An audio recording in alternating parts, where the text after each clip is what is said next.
7 ಗಂಟೆಗೆ ಸತೀಶ್ ರೆಡ್ಡಿ ಗನ್ಮ್ಯಾನ್ ಬಂದು ಗಲಾಟೆ ಮಾಡಿ ಬುಲೆಟ್ ಅನ್ನ ಹಾರಿಸ್ತಾರೆ. ಎರಡನೇ ಘಟನೆಯಲ್ಲಿ 9 ಗಂಟೆಗೆ ಭರತ್ ರೆಡ್ಡಿ ಸಾವಿರಾರು ಜನತೆಯನ್ನ ಎಸ್ಪಿ ಸರ್ಕಲ್ನಿಂದ ತಮ್ಮ ಮನೆಯವರೆಗೆ ಕರೆದುಕೊಂಡು ಬರೋದಕ್ಕೆ ಡಿವೈಎಸ್ಪಿ ಸಿಪಿಐ ಅವರು ಅವರನ್ನ ತಡೆ ಹಿಡಿಯದೆ ಅವರನ್ನ ಇಲ್ಲಿಯವರೆಗೆ ಕರೆದುಕೊಂಡು ಬಂದಿದ್ದಾರೆ. ಈ ಘಟನೆಯಲ್ಲಿ ಪ್ರೀ ಪ್ಲಾನ್ ಆಗಿ ಅವರ ಪ್ರಮುಖ ಕಾರ್ಯಕರ್ತರಲ್ಲಿ ಒಬ್ಬರನ್ನ ಚಾನಾಳ್ ಶೇಖರ್ ಕೊಲೆ ಮಾಡೋದಕ್ಕೆ ಪ್ಲಾನ್ ನಡೆದಿತ್ತು. ಲಿಂಗಾಯತ ಮುಖಂಡರಾದ ಹಿನ್ನೆಲೆಯಲ್ಲಿ ದೊಡ್ಡ ಗಲಾಟೆ ಮಾಡೋದಕ್ಕೆ ಪ್ಲಾನ್ ಮಾಡಲಾಗಿತ್ತು. ಆದರೆ ರಾಜಶೇಖರ್ ರೆಡ್ಡಿ ಕೊಲೆಯಾಯಿತು. ದೊಡ್ಡ ಕಮ್ಯುನಿಟಿ ಅವರನ್ನ ಕೊಲೆ ಮಾಡೋದಕ್ಕೆ ಪ್ಲಾನ್ ಮಾಡಲಾಗಿತ್ತು ಅಂತ ಹೇಳಿ ಗಂಗಾವತಿ ಶಾಸಕರಾದ ಜನಾರ್ದನ ರೆಡ್ಡಿ ಅವರು ಆರೋಪ ಮಾಡಿದ್ರು. ಬಳ್ಳಾರಿಯಲ್ಲಿ ಮಾಧ್ಯಮಗಳೊಂದಿಗೆ ಮಾತನಾಡಿದಂಥ ಅವರು ಸತೀಶ್ ರೆಡ್ಡಿಯನ್ನ ಪೊಲೀಸರು ಶಿಫ್ಟ್ ಮಾಡಿದ್ರು. 9 ಗಂಟೆಗೆ ಭರತ್ ರೆಡ್ಡಿ ಬಂದ ನಂತರ ಇದೆಲ್ಲವೂ ಕೂಡ ನಡೆದಿರುವಂಥದ್ದು. ಭರತ್ ರೆಡ್ಡಿ ಕಣ್ಮುಂದೆಯೇ ರಾಜಶೇಖರ್ ರೆಡ್ಡಿಯನ್ನ ಕೊಲೆ ಮಾಡಿಸಿದ್ದು, ಸತೀಶ್ ರೆಡ್ಡಿಯನ್ನ ಸೇಫ್ ಮಾಡೋದಕ್ಕೆ ಹೋಗಿ ಭರತ್ ರೆಡ್ಡಿ ಸಿಕ್ಕಾಕೊಂಡ. ಗಾಂಜಾ ಮತ್ತು ಕುಡಿದ ಮತ್ತಿನಲ್ಲಿ ಭರತ್ ರೆಡ್ಡಿ ನಮ್ಮ ಮನೆಯನ್ನೇ ಸುಡುತ್ತೇನೆ, ಜನಾರ್ದನ ರೆಡ್ಡಿಯನ್ನ ಸಾಯಿಸೋದಕ್ಕೆ ನನಗೆ ಸಾವಿರಾರು ಮಾರ್ಗಗಳಿದೆ ಅಂತ ಹೇಳಿ ಮಾತನಾಡಿದ್ದ. ಈ ಕೂಡಲೇ ಶಾಸಕರಾದ ಭರತ್ ರೆಡ್ಡಿ ಮತ್ತು ಸತೀಶ್ ರೆಡ್ಡಿಯನ್ನ ಬಂಧನ ಮಾಡಬೇಕು ಅಂತ ಹೇಳಿ ಶಾಸಕರಾದ ಜನಾರ್ದನ ರೆಡ್ಡಿ ಅವರು ಆಗ್ರಹಿಸಿದ್ದಾರೆ.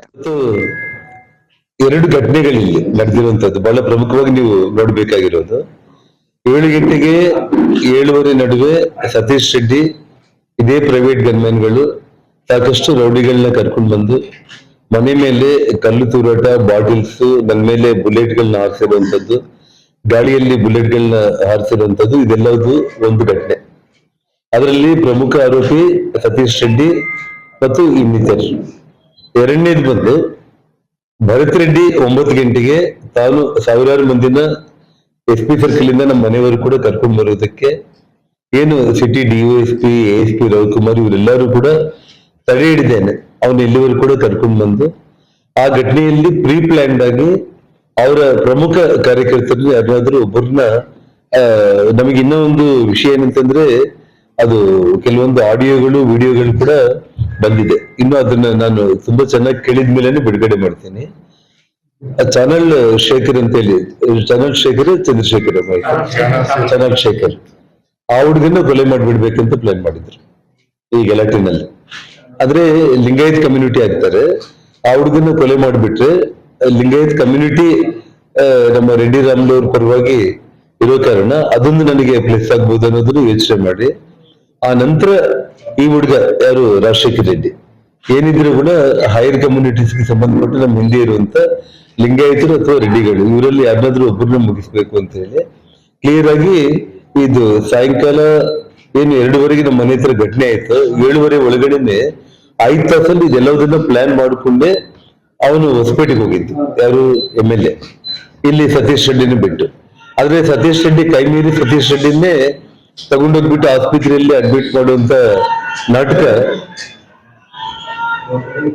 ಅಲ್ಲ ಪತ್ರಕರ್ತರ ಸ್ವಲ್ಪ ಒಂದು 5 ನಿಮಿಷ ಆದ್ಮೇಲೆ ಮತ್ತೆ ಎಲ್ಲ ಕಳಿಸಿದೀವಲ್ಲ ಪ್ರೆಸ್ ಮಾಡ್ಕೊಂಡು ಏನಾಗಿದೆ ಅಂತಂದ್ರೆ ಒಂದು ಸತೀಶ್ ರೆಡ್ಡಿನ ಪೊಲೀಸರು ಶಿಫ್ಟ್ ಮಾಡ್ಬಿಟ್ರು. ಸೊ 9 ಗಂಟೆಗೆ ಭರತ್ ರೆಡ್ಡಿ ಬಂದ್ಮೇಲೆ ಇದಾಗಿತ್ತು. ಸೊ ಸತೀಶ್ ರೆಡ್ಡಿ ಸಮಕ್ಷಮದಲ್ಲೇ ಚಾನಲ್ ಶೇಖರ್ ಬಂದು ಜೊತೆಯಲ್ಲಿದ್ದ. ಅವಾಗ ಅವನು ಮುಗಿಸ್ಬಿಡ್ಬೇಕಾಗಿತ್ತು. ಅವನಿಗೆ ದೇವರ ಆಯುಷ್ ಬಹಳ ಗಟ್ಟಿಯಾಗಿ ಕೊಟ್ಟಿದ್ದಾನೆ, ಅವನು ಬದುಕಿದ್ದಾನೆ. ಸೊ ಭರತ್ ಜೊತೆ ಬಂದಿರುವಂತ ರಾಜಶೇಖರ್ ರೆಡ್ಡಿನ ಇವರು ಕೊಲೆ ಮಾಡಿಸಿದ್ದು ತಾವೇ ನೋಡಿದಿರಿ. ಗನ್ಮ್ಯಾನ್ಗೆ ಆ ಹುಡುಗನಿಗೆ ಮಧ್ಯದಲ್ಲಿ ಯಾರು ಕೂಡ ಇಲ್ಲ. ಮತ್ತೆ ಆ ಹುಡುಗ ತಿರುಗಿ ವಾಪಸ್ ಓಡೋಗ್ತಾ ಇದ್ದಾನೆ, ಅಂದ್ರೆ ತಪ್ಪಿಸ್ಕೊಂಡು ಪೊಲೀಸ್ ಗಲಾಟೆಗಳೆಲ್ಲ ಅವನೇ ಓಡೋಗ್ತಾ ಇದ್ದಾನೆ. ಹಿಂದೆಯಿಂದನೇ ಇವರು ಫೈರ್ ಮಾಡಿ ಕೊಲೆ ಮಾಡಿರುವಂತದ್ದು ನಾವು ಕಣ್ಣಾರು ನೋಡಿರೋ ಕಾರಣ ಶ್ರೀರಾಮುಲು ಹೇಳಿದಾಗೆ ತಕ್ಷಣ ಒಂದು ಕ್ಷಣ ಕೂಡ ತಡೆ ಮಾಡಿದ್ದಾನೆ. ಭರತ್ ರೆಡ್ಡಿ ಇರುವಂತ ಅವನ ಸಮಕ್ಷಮದಲ್ಲೇ ಇದು ನೇರವಾಗಿ ಕೊಲೆನೇ ಆಗಿರುವಂತದ್ದು, ಇದರಲ್ಲಿ ಎರಡನೇ ಮಾತೇ ಇಲ್ಲ. ಸತೀಶ್ ರೆಡ್ಡಿನ ಅವ್ನಿಗೇನೂ ಆಗ್ಲಿಲ್ಲ. ಇವಾಗ ನಮ್ಮವ್ರು ಕೂಡ 5-6 ಮಂದಿಗೆ ತಲೆಗೆಲ್ಲ ಪೆಟ್ಟು ಬಿತ್ತು, 6 ಒಲೆಗಳು 8 ಒಲೆಗಳೆಲ್ಲ ಬಿತ್ತು. ಅವ್ರು ಹಾಸ್ಪಿಟ್ಲಿಂದ ಮೊನ್ನೆ ರಾಮುಲು ಅವ್ರು ಹೇಳ್ತಾ ಇದ್ರು, ಇಮಿಡಿಯೇಟ್ ಆಗಿ ಒಲೆ ಹಾಕಿ ಇದು ಮಾಡ್ಬಿಟ್ಟು ಟ್ರೀಟ್ಮೆಂಟ್ ಬರ್ಬಿಟ್ಟು ಫೋರ್ಸಿಬ್ಲಿ ಡಿಸ್ಚಾರ್ಜ್ ಮಾಡ್ಬಿಟ್ರು ಅವರೆಲ್ಲರನ್ನ ಕೂಡ. ಅದೇ ಸತೀಶ್ ರೆಡ್ಡಿನ ಬೆಂಗಳೂರಿಗೆ ಶಿಫ್ಟ್ ಮಾಡ್ಬಿಟ್ರು ಬೇಕಂತ ಹೇಳಿ. ಇಲ್ಲಿದ್ರೆ ಇನ್ನೂ ಗಲಾಟೆಗಳು ಜಾಸ್ತಿ ಆಗ್ಬೋದು ಅಂತ ಹೇಳಿ ಅವನ್ನ ಸೇಫ್ ಮಾಡೋದಿಕ್ಕೆ ಅಂತ ಹೇಳಿ ಇಲ್ಲಿಂದ ತಪ್ಪಿಸ್ಬಿಟ್ರು. ಆದ್ರೆ ಭರತ್ ರೆಡ್ಡಿ ಬಂದು ಸಿಗಾಕೊಂಡೆ ಇಲ್ಲಿ.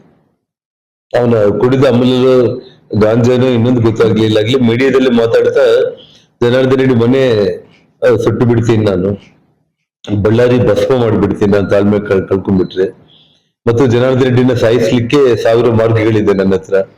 ಇವೆಲ್ಲ ಏನು ಗಾಂಜಾನು ಕುಡಿದ ಅಮೂಲ್ಯಲ್ಲಿ ಮಾತಾಡ್ಬಿಟ್ಟ. ಮಾರನೇ ದಿನ ಬೆಳಿಗ್ಗೆ ನಾನು ಮೀಡಿಯಾದಲ್ಲಿ ನೋಡ್ತಾ ಇದ್ದೆ, ನೀವೆಲ್ಲ ತಿರುಚಿ ಮಾಡ್ತಾ ಇದ್ದೀರಿ ಅಂತ ಹೇಳಿ ಮೀಡಿಯಾ ಮೇಲೇನೆ ಬೀಳ್ತಾ ಇದ್ದ. ನೆಕ್ಸ್ಟ್ ಡೇ ಮಾರ್ನಿಂಗ್ ನಾನು ಆಗ ಹೇಳಿಲ್ಲ ಅಂತ ಹೇಳ್ಬಿಟ್ಟು ಹೇಳ್ತಾ ಇದ್ದೆ. ಸೊ ಹಾಗಾಗಿ ಭರತ್ ರೆಡ್ಡಿನ, ಸತೀಶ್ ರೆಡ್ಡಿನ ತಕ್ಷಣ ಬಂಧನ ಮಾಡ್ಬಿಡ್ಬೇಕು ಪೊಲೀಸರು. ನ್ಯೂಸ್ ಅಲರ್ಟ್ ನಿಮ್ಮಿಂದ ನಿಮಗಾಗಿ.